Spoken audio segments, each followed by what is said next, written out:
Welcome back. I hope you enjoyed James Owen there talking to Tom Bull about Burdett Road with that ambitious entry in the Champion Hurdle, as well as the more obvious route of the Triumph Hurdle. They are both hugely important races as part of those hugely important 4 days of the year, which were once one of the most important weeks in the diary of my next guest, because Stephen Little was an on-course layer that people revered and they feared. With his trademark full-length fur coat and his prime position on the rails, he cut quite a dash through several decades.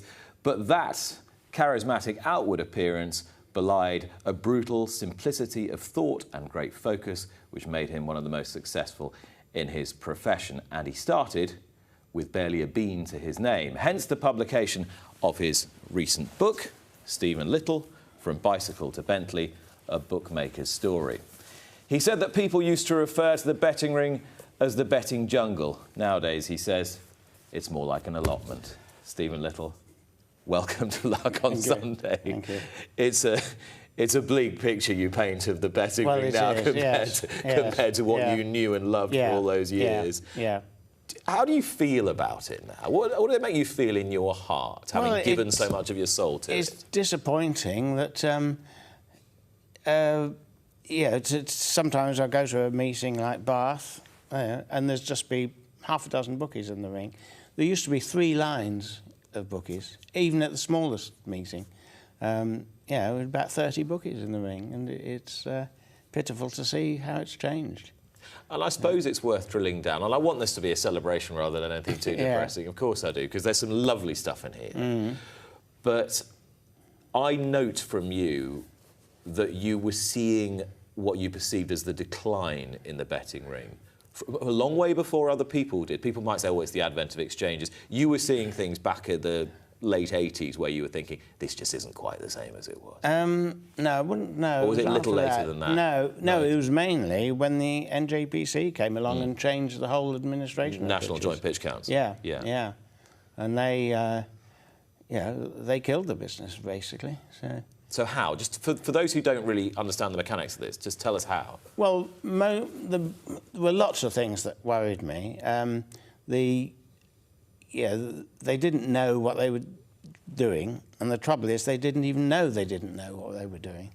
Only the prime example is the first draft of rules they had included one that said no bookmaker may take a bet until they're running, which is absolutely crazy. Obviously they soon realised their mistake, but there were so many rules that I objected to, which were completely unnecessary. But the main thing was they were going to let too many bookies in, and not only too many bookies, too many amateur bookies. And I think in any profession, it's very difficult to compete with people who either don't know how to win or don't need to win anyway. And that was the trouble, and I could see, it's going to lead to a disaster. And what's the difference between a professional bookie and an amateur bookie? Well, a professional bookie needs to win to make a living.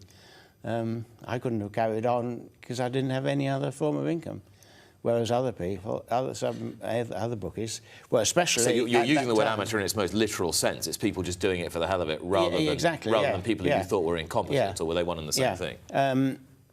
Well, not necessarily. They're, a lot of them were failed punters, and they thought, well, if I can't make it win punting, it must be easy to make it pay as a bookie. And the waiting lists were... it was like a dam waiting to burst.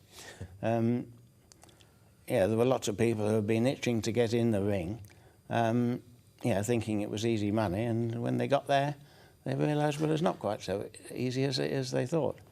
So it's not the same now as it was then. No, as you say, an allotment compared to a jungle. But so much life and spirit and soul in your life and in the pages of this book. Yet your own upbringing would never have suggested that you would have followed such a path, because you grew up the son of a vicar. That's right, yes. So tell me a little bit about what home was like when you were a boy. It wasn't particularly prosperous. I wouldn't say we were starving, but we did the normal things like go on holiday and so on, and we ate. Close family? No, not really. No. I've got a brother who we've never got on really. Not sure when I last spoke to him actually, but it's not long enough ago. Yeah. So this is early 1960s. No, early 50s. Early 50s. Yeah. And you're quite an austere, I'd imagine, quite an austere. Well, fairly, yes. As I say, I'm not saying we were on our uppers. I mean, they managed to send me to a boarding school, although I needed several allowances for them to do that. And this is really the first significant part of the story. You were a classical scholar at Uppingham, at Uppingham Public School. Yeah. And then you realised that you also had a facility for maths. And a lot of people would say, a lot of real scholars would say that Latin, Greek, maths, that's the sort of holy trinity, really. Yeah. So the brain was always working extremely well. Yeah.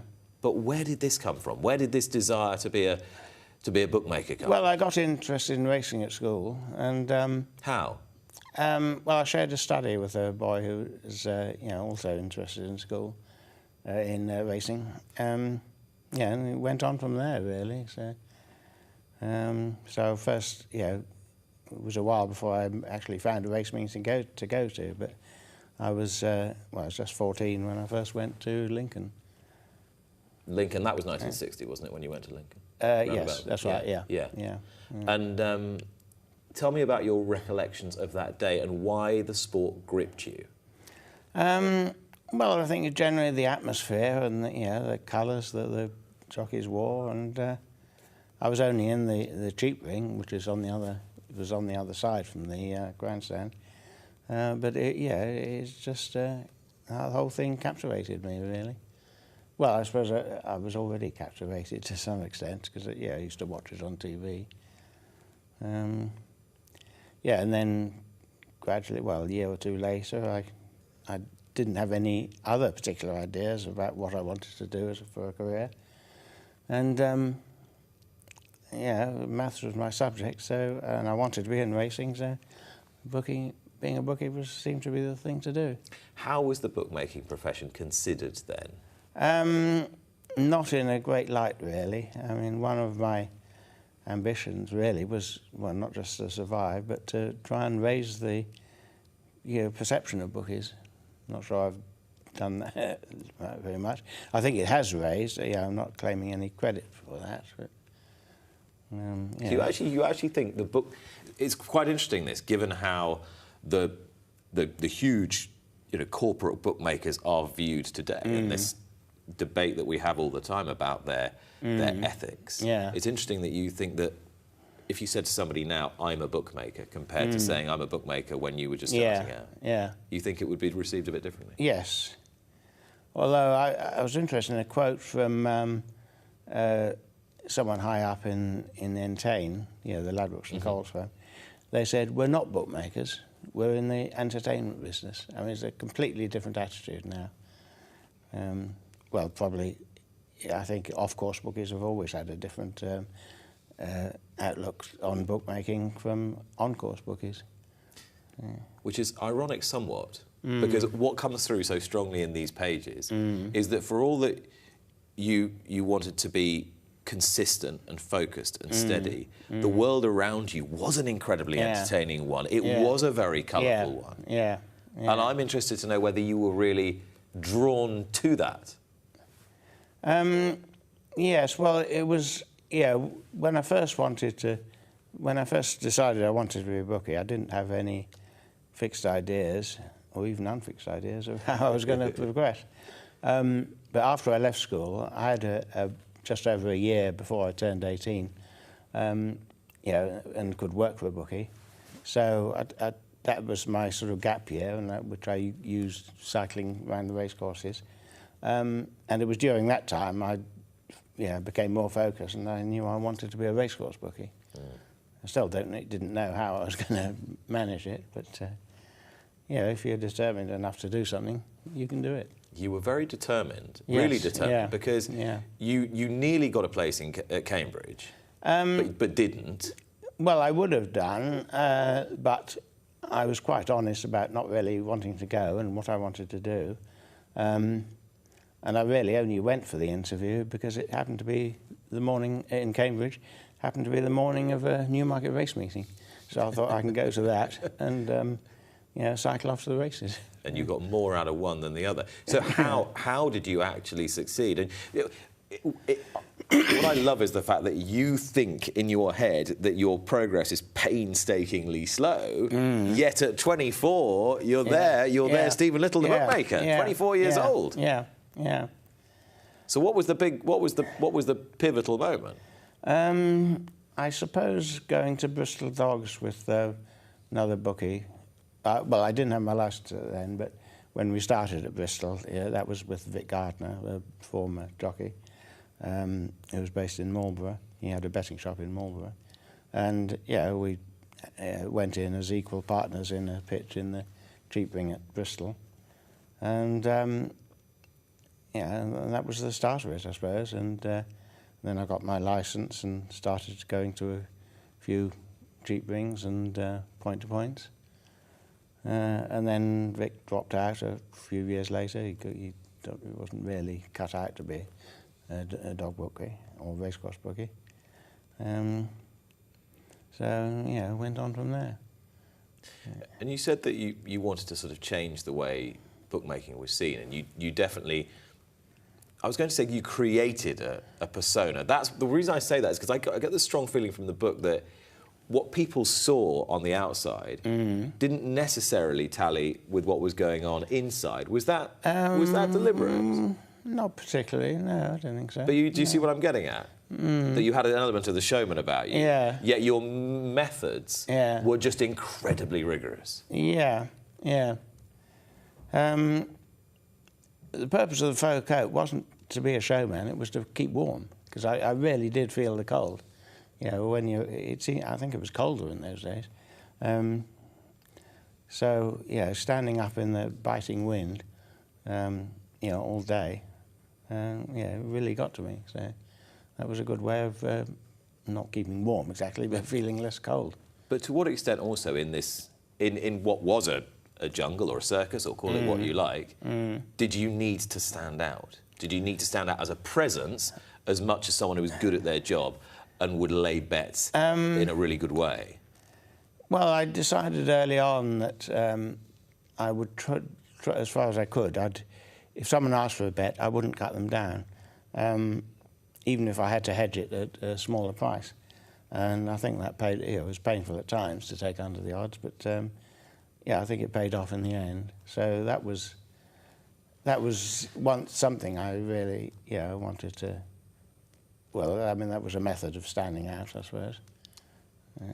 And people will quite often characterise that as fearlessness, but the way that you describe it sounds quite prudent. Well, people sort of talk about it as though you're some incredibly flamboyant character. Yeah. You almost come across a bit like Gordon Brown the way you describe it in the book. Do you see what I mean? Yeah.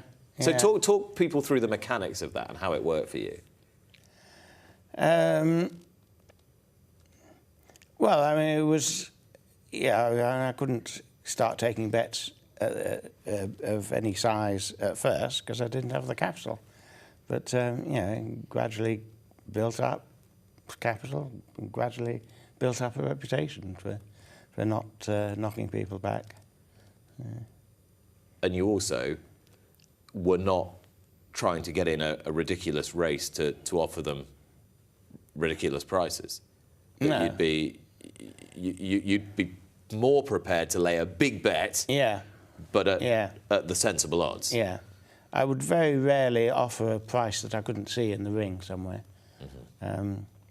Otherwise I could really be in big trouble. But,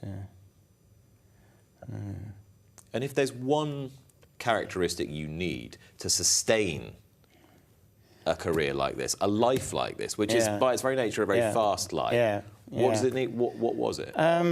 Resilience, I suppose. Yeah. The 1991 Cheltenham Festival Yeah. is one that... well, that's a good example, I suppose, yes. I particularly enjoyed your retelling. Yeah.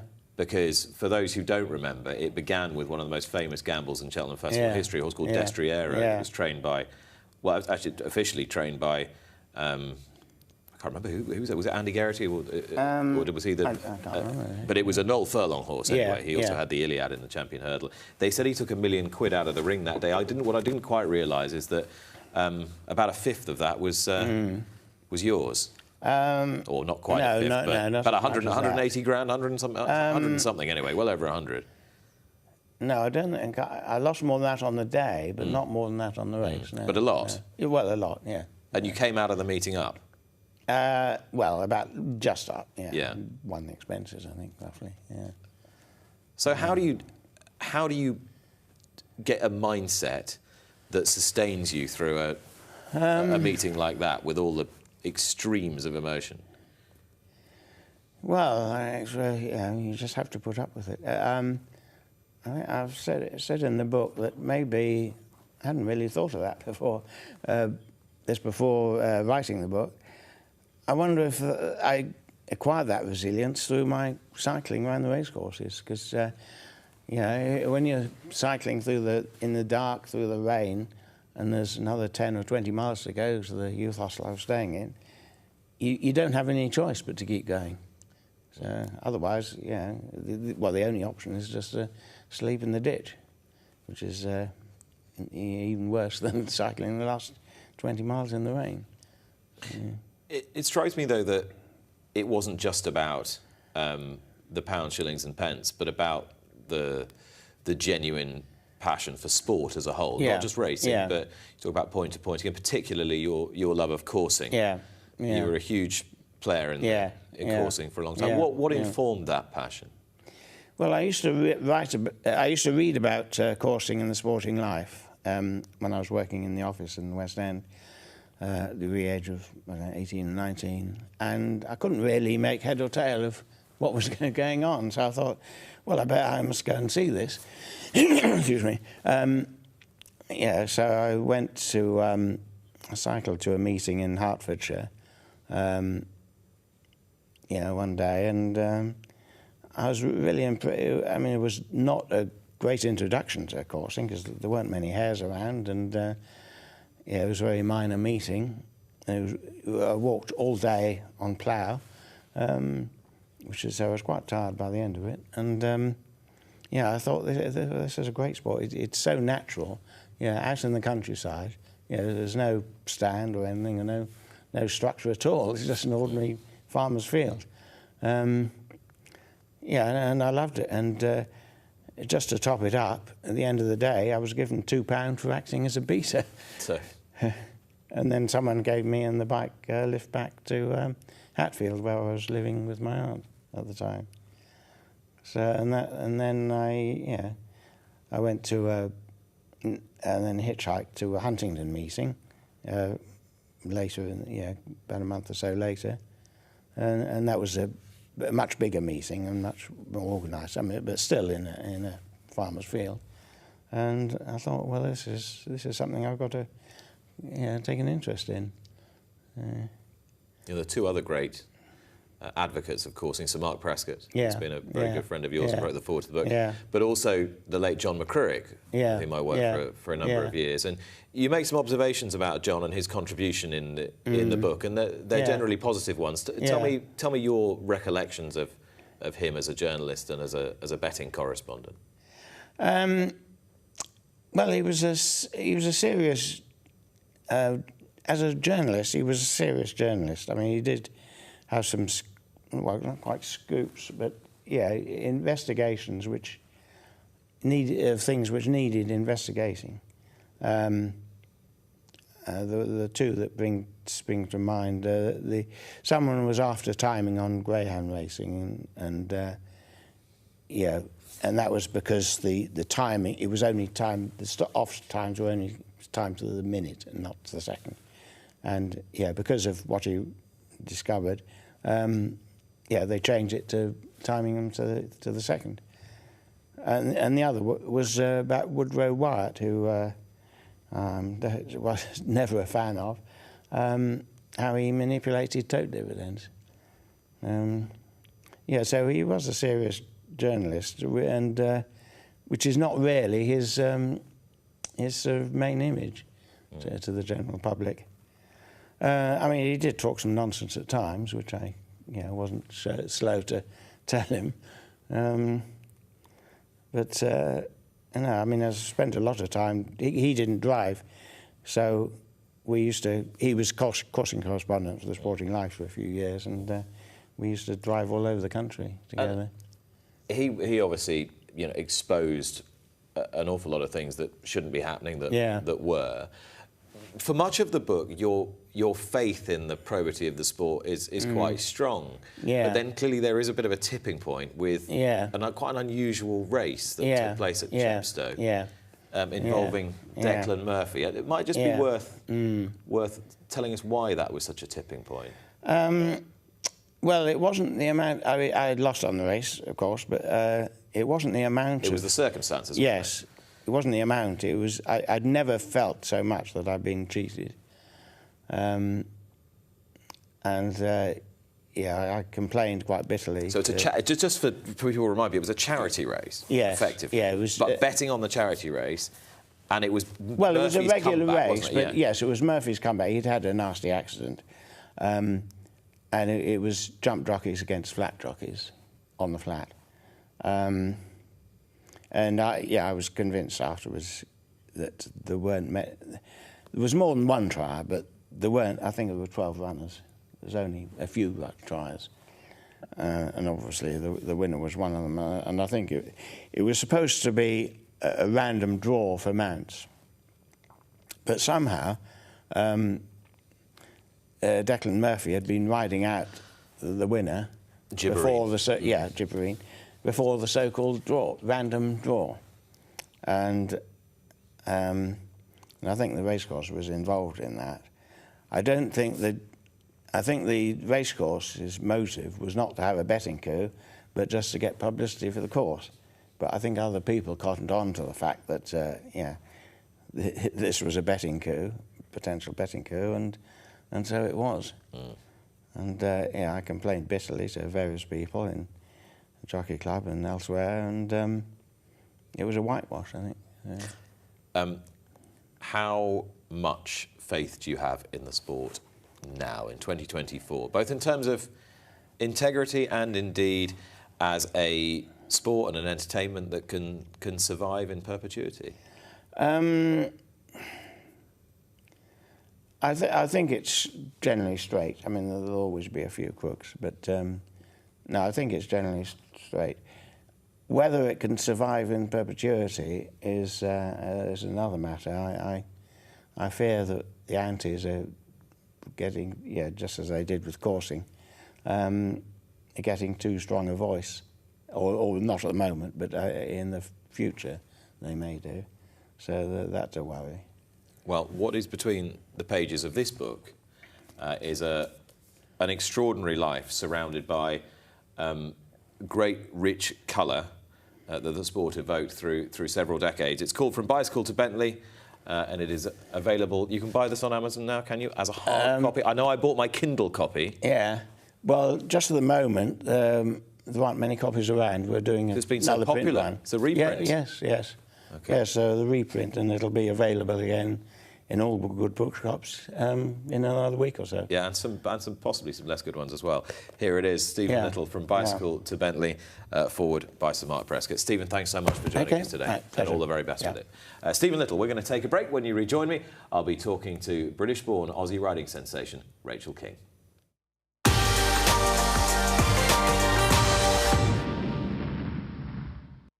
Luck on Sunday, brought to you by Whirlpool. Bet with the world. You are a member of our club, so make the most of your Racing TV membership with a range of exciting options for your Racing TV club days. As well as your favourite club days every month of the year, members can also take advantage of the weekend ticket with over 33 weekend fixtures. That means you can access over 70 free fixtures in the UK and Ireland, worth over £3,500. The weekend ticket gives more of you the opportunity to take advantage of a free day at the races. We still have our great midweek club days, and of course there's a September season ticket at all of our Scottish tracks. It's easy to get your tickets. Just visit racingtv.com/club and choose your dates. You will then be emailed 5 days before the event. Bring along your Racing TV badge and you're ready to enjoy your day at the races.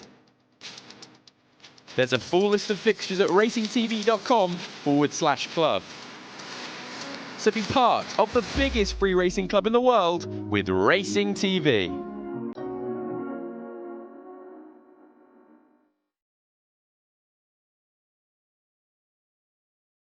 Luck on Sunday, brought to you by World Pool.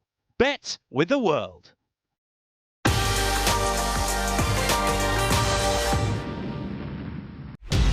Watch live racing now on racingtv.com.